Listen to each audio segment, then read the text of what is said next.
जी गोष्ट माझ्या हातामध्ये दिली होती तिथे मी काम करून दाखवलेलं आहे आणि इतर शहरांपेक्षा जास्ती काम करून दाखवलेलं आहे. जर करून ठेवलेल्या कामाला जर महत्व येणार नसेल आणि नुसत्या पैशांच्या जोरावरती जर हे निवडणुका लढवून जर त्याला जर महत्व येणार असेल, कोण काम करेल उद्या? कोण काम करेल तुमच्यासाठी? कशासाठी काम करेल? कोणाची इच्छाच नाही मग काम करायची. जे काम करत असतील त्यांनाही तुम्ही बिघडवाल. माझ्यासारखं काम करणारा, माझ्या पदाधिकाऱ्यांसारखं काम करणारे माणसं म्हटलं मरू देत ना, आपल्याला काय करायचंय, कशासाठी काम करायचंय. मी ज्या वेळेला शहरांकडे ज्यावेळेला बघतो त्याला मी ते शहर हा माझा आवडीचा विषय म्हणून मी ही गोष्ट करतो.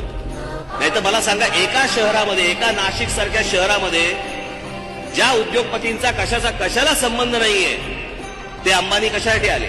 त्यांनी गोदा पार्क केलं. ते रतन टाटा कशासाठी आले? त्यांनी बोटॅनिकल गार्डन केलं. ते आनंद महिंद्रा कशासाठी आले? त्यांनी चिल्ड्रन्स ट्रॅफिक पार्क केलं. हे जीव्हीकेवाले आपले ज्यांनी एअरपोर्ट मुंबईचा विमानतळ बनवला त्यांचा तर काही संबंध पण नाहीये, त्यांनी बाळासाहेबांचं स्मारक तिथे बनवलं, उभं केलं. या सगळ्या उद्योगपतींनी जे पैसे टाकले का? कारण फक्त मी सांगितलं होतं या शहरामध्ये हे करायचंय, तुम्हाला हे उभं करायचंय म्हणून. तुम्हाला हेच सगळे उद्योगपती बाकीच्याही राजकीय पक्षवाल्यांचे सगळ्यांचे मित्र आहेत. बाकीच्यांनी नाही केलंय, बाकीच्यांना सुचलं देखील नाही ही गोष्ट, कारण इच्छाच नाही. का?